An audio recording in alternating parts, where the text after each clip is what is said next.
it's going to be fun. It's going to be theatrical. It's meant to be like sketch comedy meets high school band competition. It's that same energy of just like getting silly. Hello and welcome back to this week's episode of the TF Cast. I'm your host, Willis Stout, coming at you from the Solarium on June. Is it June? It's June. It's May. We're just going to skip the date part. All right, May 23rd, and I'm your host, Jacob Bases. Today with us, we have vocalist Cara Lucille, who's here to talk about her experience in the band challenge last year at the Minnesota Original Music Festival and your upcoming organizational role as part of it again this year. Cara, if you could just tell us a little bit about your experience and introduce yourself to the audience. Yes. And first off, I just want to thank you, Jacob. Thank you, Willis. I've seen this show and I've been like waiting for this moment. So it's very cool to be here. Very cool to be recognized and introduced as a vocalist. So a lot of my experience with the band challenge last year, it was a 90-hour band challenge that we had through the Minnesota Original Music Festival. Basically, a community call for musicians was made, and they were given 90 hours to assemble teams and then compete. The really wonderful thing was the networking experience, just being able to show up and like offer your skill. So, amazing range of experience from novice players to really excellent musicians. Everybody's excellent in their own way, but it was just so cool to see like the age range, the experience level of just like what's representative of our like art scene and community. So really, for me, having the opportunity to be a part of that was a big deal because I fashion myself a pretty busy lady. I kind of do like to popularize the portion of myself that is mom. I have a 10-year-old daughter, and a lot of my life is nurturing and cultivating her talents and experiences. And so when this opportunity came around, it was my people in my circle and my loved ones who really pushed me into the experience to show up and sign up and really reconnect and tap into that part of myself that is artist. So what became of that was being paired with some really excellent musicians. Again, the piece that I bring are vocals. And I've oftentimes struggled with not being an instrumentalist because I felt like being a vocalist wasn't enough to really carry my weight in like a band situation. And it fulfilled my front woman dreams. I knew that I had a limited amount of time to have as much fun as I possibly could. And you're in this pressure cooker environment, given a prompt to create, and you create an original song. So the requirements are 3 songs, 1 original, 1 cover, and then you are given a modified cover. So the cover has like different aspects to it. You spin a wheel and get these different variables, or they're like either change the mood, change the tempo, sing it in gibberish, sing it backwards. So it was really incredible to see everybody come back and respond to that creative prompt, and just, again, the diversity of responses that you saw and all the different genres of music that were represented, and how it pushed people outside of their creative envelopes too. So you might be playing an instrument that you're not normally playing. We had, guitar players on drums and drummers trying their hand at the bass, and people writing poetry. And the one thing I feel the most proud about is I wrote my first song front to finish that I have in like 15 years. Like I really used to be about my music and my voice, and that was like my driving factor and my dream.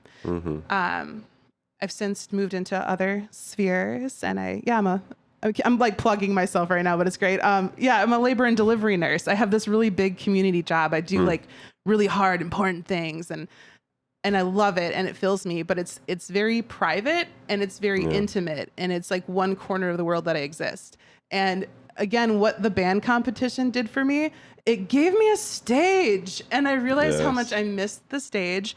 And kind of missed having the lights on me in the spotlight, and just that feedback and response that you get from being in a live music setting. So I ripped the roof off the building that day. I like gave it my all, because what else are you gonna do? I had like 90 90 hours and made some really, really good connections. Like a lot of the people that I admire were participants. And so it was a way to kind of rub elbows with some really talented people in the community.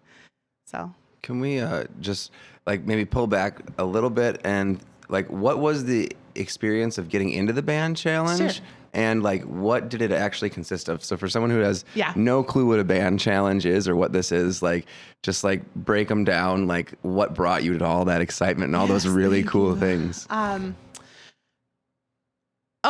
You put your name in a hat. So, I mean, essentially, there's a call for artists. Everybody shows up. We showed up at Patrick's in St. Peter, threw the names in a hat, and you are selected into groups of, hopefully each band has 4 participants in it.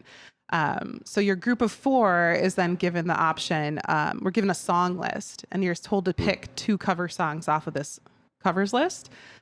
Knowing that you're going to write your original as well. And then you would go and spin a wheel, and the wheel would tell you your modifiers. So that's how you created like the set list. Then you're released into the wild. You find your own rehearsal space. You figure that out. It's a lot of the decision making begins right away, and it's a group decision making process. So you're paired with strangers, maybe people people you've never met before.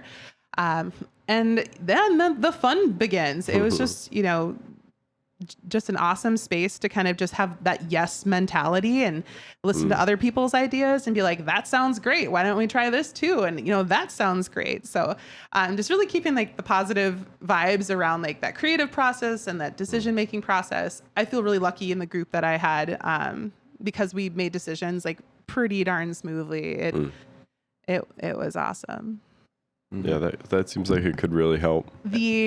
So coming back after 90 hours, then we met at the Red Man Club in St. Peter, and the place was packed. Like, we're going to be at Patrick's this year because we needed a bigger venue for the actual competition because it was like standing room only, people like taking turns walking through. Yeah. It was loaded, and it was so cool. It was really neat. It was really neat to watch all those projects come together. And, like you described in the process, a lot of those people hadn't worked together or played together. For some people, it was like returning after a couple years of not performing. And for others, it was gigging musicians who just wanted to try a fun little mixer. So it was really cool to see. Didn't play guitar. There was like a really young kid who, I think he was like 14 or 15. And it was his first time playing music with anyone but himself. Oh, cool. If I remember. Is that true?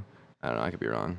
Oh, yeah. I mean, there's a lot of stories that came out from that where you had, that's the part where I was like, oh, I feel really bad for not remembering his name. But our guitar player was 19 and, like fresh out of high school or in high school senior year. And just, like killer talents, really, really strong players and, creative spirits there. So it brought out the best of the community. Yeah. And the focus again was absolutely just on fun, and the covers that you end up creating with the modifiers, they're ridiculous, and it's meant to be that. So I think, if you have, some people were maybe challenged by that aspect of the prompt where, you might take a song that you're going to do, Rolling Stones, can't get no satisfaction, but you're going to sing it in a minor key and make it this really dark, moody, depressing tune. But then maybe you're going to sing it backwards also. So that's the dynamic there for the mashup. That's creative constraints right there. Your randomized cover. That sounds intense. Well, I think speaking of ridiculously fun prompts, this is a great segue to our sponsor. On the top of a picturesque ridge lies a fundraiser like no other, one that pampers its bourbon like its own babies. Hi, I'm Holly from FOCP, and if you love beers, brats, and bourbon as much as I do, then you'll appreciate the craftsmanship and quality of a local nonprofit who brings the best bourbon goodness, dazzling beers, memorable brats, and riveting music to the most fun fundraiser on June 22nd. Come taste the difference doing good can make in your life. You'll remember the experience, and you'll remember the name. Bourbon, brats, and beer. Bourbon, beer, and brats. Beer, brats, and bourbon. And don't forget, not only are you attending the greatest party on this side of the Mississippi, you are also supporting FOCP's work of feeding over 1,000 area youth. Now that's something to cheers about. Get your tickets today at feedingandfueling.org. For $15 off your ticket, enter the code 150FF at feedingandfueling.org. Hope to see you there. All right, we are back with vocalist Cara Lucille. Cara, if you just want to continue telling us a little bit about some of the impacts from like what you carried forward from the event. You kind of said in your intro that you had not considered yourself, you've been reintroduced to like your own vocal talent. What has that become for you? Yes. Thank you. Great question. The first thing that kind of comes up for me is it's being recognized in the community. It was going out and seeing people that I know and love, like seeing performers that I admire and them saying, "Hey, I saw you sing. It was amazing." And then people asking me the question about like, "Well, you're in a band, right?" And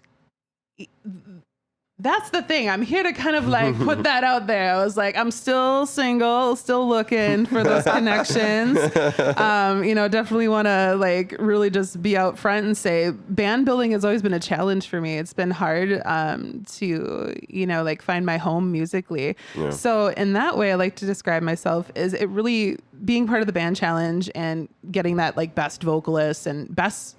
The thing I'm really most proud about is writing that song because we got best original song. And I wrote that. I kind of came up with the bop, like we kind of grooved on it together, but it really felt like my baby and it felt like the kind of music that I want to make, which is kind of like a really driven, funky kind of James Brown kind of sound. I mean, it was a mover and a shaker. Yeah. And so it helped me identify what feels the best for me, like being able to like write an original song helped me identify like what it feels like when I really am making music that I love, and being able to include like the community in that and being recognized for that was awesome. So it was a shot in the arm for confidence, because as amazing as people will tell you, like if you don't believe it yourself, you're limited. Yeah. So I'm still working through like removing those limitations and accepting how good it can be. And so I'm kind of welcoming that in and really trying to like, to put that out there and just welcome that in. So being now part of organizing this year, being asked to help organize, that's part of being like showing up and putting that energy out there that, yes, I want to be part of this community. I want to support the arts and other people. And I want to see who's like hiding out there. So that's like, I want to see people who are considering being a part of this process going, yes, that's what I'm looking for. That's it. Like, I want to get people out of their hidey holes and, nurture that talent. What are some of the differences going to be from last year? Like what can people who are, who have seen it last year and coming into this one, or even someone who has never been to the band challenge at all, what are they going to come see this year? So that was really fun because Tom Heffernan, Punk Rock Tom, he was one of the MCs last year, him and Ocho. Sketch comedy, people. It's going to be cutesy. It's going to be Minnesota themed. We're coming up with a theme. We wanted to keep that kind of a secret. But Tom said I was allowed to say that we're kind of doing like a camp counselor vibe, like a summer camp, like let's play. It's finally summertime. Like we're here to have fun, and it's just going to be silly. Like it really is like absolutely ridiculous, silly fun. Like you should be there. The same structure, so I can speak to that. It's the same structure. You're still going to have a prompt for one original and two covers, And we're going to have a whole different slew of randomizers. So the randomizers from last year were, tempo change, like a key change, gibberish, sing it backwards, change the mood. We've kept a few of those, but we've really added some really intriguing, interesting randomizers. Do we have any idea what that list of cover songs looks like, or is that all secret till the day of? It is secret. There are 500 songs in selection, like in a shared playlist that Ocho and Tom had started. So now I have the ability to kind of like contribute to this list, but in your group, you're going to get 10. So everybody's going to be like given a selection of 10 songs. Okay. So that there's not going to be a repeat. You'll never hear the same cover twice. And everyone goal. can pick. Like, you're not just like stuck with a song. The fun part is the choice. There are many opportunities for choice in this because then you're in this group of strangers making choices together, which is kind of an intriguing experience. When you select your randomizers, we're going to have you spin for 3 and you choose 2. So there's a lot of choose your own adventure here. And even they gave like some mulligans, like if you hit like a roadblock and you want it's supposed to be fun. Yeah, it's supposed to be fun. The rules, I will tell you, the rule book was like this thick and maybe like 3 or 4 pages, but you kind of needed it because it gets kind of convoluted. But that was part of the fun, like going back with my band. Like Topher, I don't know Topher's last name, but he was the drummer from, Topher plays all over town. This is the whole thing. I'm like, I'm going to start hopefully knowing people's last names. But we had great fun just going through the rules and reading them. So it's going to be fun. It's going to be theatrical. It's meant to be like sketch comedy meets high school band competition. It's that same energy of just like getting silly and just having a good time. You got to participate a little bit in the I guess the final show then too.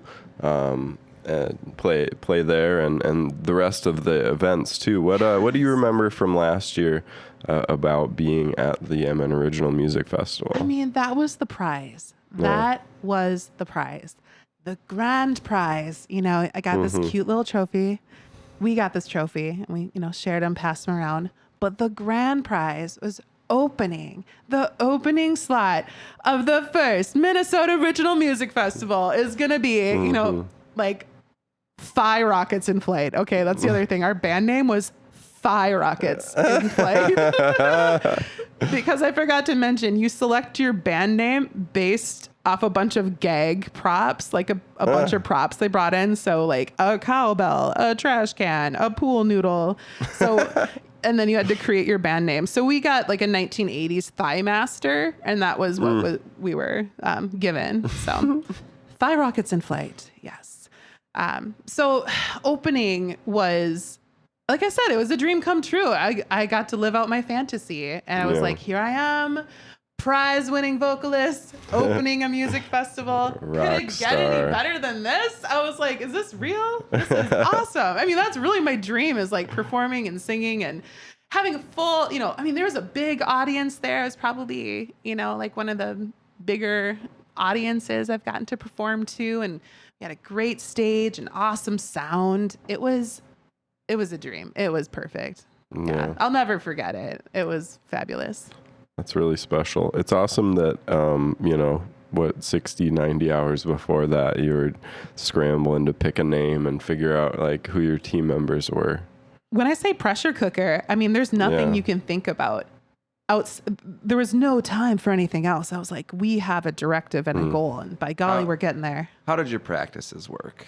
We met at it's like, I don't know if I want to say like locations, but we met in a location, and it's a location that I've been to before. That's many bands kind of have like this rehearsal space here in town. So even that was cool, like getting to go see a rehearsal space and kind of jam where these great bands have been jamming and going, oh my gosh, here I am jamming in this rehearsal space. That is like, it is a requirement that people have to provide their own. Like, you have to provide your own rehearsal space. Yeah. So whether you're in the garage or in the living room or, outside underneath a tree, you find some place to make this music happen. Yes. Yeah.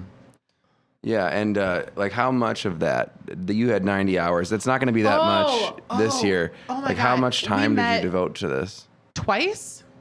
We spent a good chunk of the first night hammering some stuff out on the covers. I went home and I went to work, and I actually had a work injury, so I was on like I was on the bench at the hospital. And when you're benched from nursing, you're in video monitoring. So you're in the basement of the hospital watching monitors. And by golly, I watched them vigilantly. But in my downtime, I started writing lyrics, and I started working on the song and kind of like, tapping it out. As, and kicking it with the Cromulans was born. It was it was Alien theme. So the song I wrote was I remember that now. Yeah, kicking it with the Cromulans. Was that the requirement? The song had to be alien themed? The only requirement in the cover was you had to insert the word fire hydrant somewhere in the song. And one of the bands wrote the most charming folk tune about a fire hydrant as like your friend. And he starts singing this song, and he's talking about this character, this little friend. And then I'm watching it going, oh my God. He's talking about the fire hydrant. So there's that fun piece too, because as the audience member, you're going along for the ride. We introduce to you what the challenge is, what the participants had available to them, and the time constraint, and some of the requirements that they had to meet. So even if you're watching the audience, you're waiting to go, okay, at some point, everybody's going to say the word fire hydrant in their song, and you're kind of waiting for it and seeing how people wove that in. Is it the chorus? Is it like a subtle context? Yes, is it? Yeah. Like my thing was like, when I say fire, you say hydrant, fire. Hydrant. Fire. Hydrant. Yeah. Because I forgot about it till the end. I was like, oh shit, I didn't put fire hydrant in the song. And then we just got the crowd going with that. Wow. Imagine being a person who just walks in and doesn't know it's a band challenge. And they just think that's like an obelisk that we all worship. They're like, these people just love fire hydrants. We just love fire hydrants. We're all about safety here. But that's not, it isn't going to be fire hydrant themed this year. There's not going to be fire hydrants. No, we're leaning into this like camp counselor, summer camp, like day program for adults kind of thing, where it's like, you remember being a kid and, it's the second birthday party of, the 48-hour band challenge. So it's going to be like loosely like backyard party themed. So we're having like props and things like cornhole and ladder golf and racquetball and bug spray. Like there's all these different like just like the things like nostalgia. So it's kind of like Minnesota summertime, like nostalgia. Cool. Is sort of the theme that they're going for this year. And last year's theme was aliens. So I was like, how do you top aliens? So how's this competition judged? Is it based? Yeah. Yeah, we have, there's going to be a panel of community judges, and I think there were 3, so we're approaching, some of the names from KMSU. So typically just, people we know from like the music community, could just, could be any, it could be either of you gentlemen if you are interested. So we're in that selection process now. So if anybody feels qualified or interested in judging, approach Punk Rock Tom or myself. And so we're thinking of having 5 to 6 judges this go around. And do you know anything about the criteria for that? Like, is it again, a good-natured spirit, a mirthful heart. I think just somebody who is there to like cheer on and like support what's happening, because people are taking big risks. It's a big step outside of a lot of people's comfort zones. And I will be honest, some people did not make it to performance time. We had some band breakdowns, right? We had some roadblocks and people who couldn't take the pressure. Yeah. The cooker was too hot. Yeah. I could see that. Yeah, if you need a really like harsh, mean-spirited critic, just call me up. Yeah, actually, you should. That would be such a great dynamic. You need that one on every panel. We need a soul crusher on the panel, you need that energy. That's what tells you that's what helps you find you. That's what helps you find your voice that says like yes and all that. Is that hard voice saying no? Maybe. Maybe. It's worked for me thus far. Yeah. So what is it? How does this fit into the overall Minnesota Original Music Festival? Like this is like a part of something quite large. Did you get to experience the rest of the festival, and what was that like? You know, I went to the final days of the festival. I wasn't able to attend any of the workshops just because of like my schedule and things like that. But it's one patchwork on the quilt that is this spread of events happening in both like St. Peter and in Mankato. So, I mean, I know that they had like an electronic music jam. They had like a bluegrass jam like happening. I mean, there were things happening in Mankato and St. Peter at the St. Peter like middle school or high school. They had songwriting classes. So there's programming in the week ahead leading up to the festival. So this was just like one of the offerings. So to make the choice to go to this offering, you might be like, I think there's like a country, concert going on before our performance. So like more details on like dates to come, but we're kind of figuring out where this is going to fall within the festival.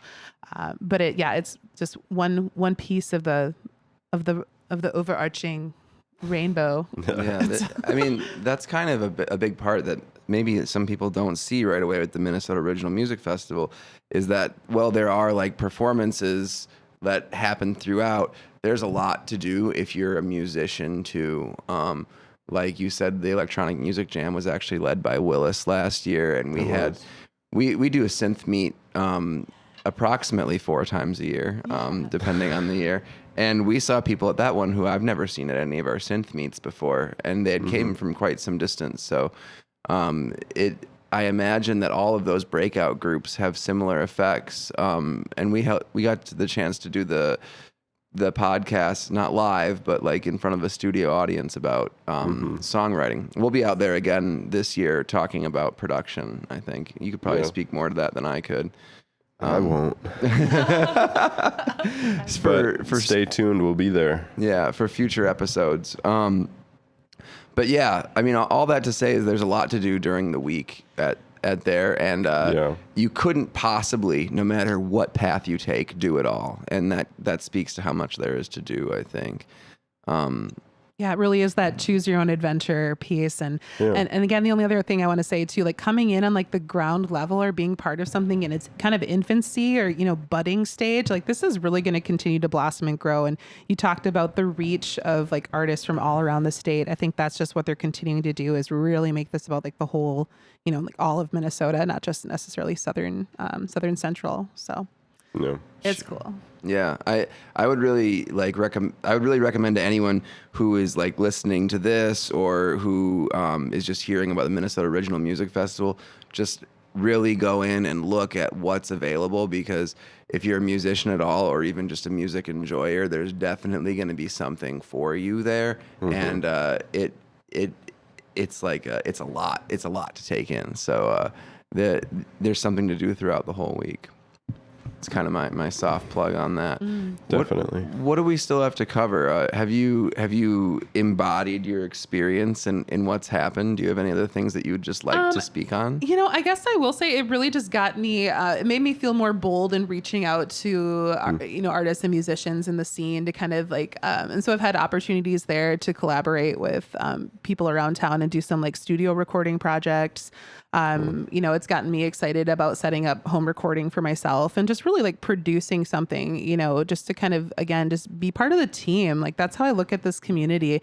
There's so many people here like willing to help people like learn and, grow in their skills so I think it just really gave that little launch, to get out there and to keep pursuing the arts and pursuing music.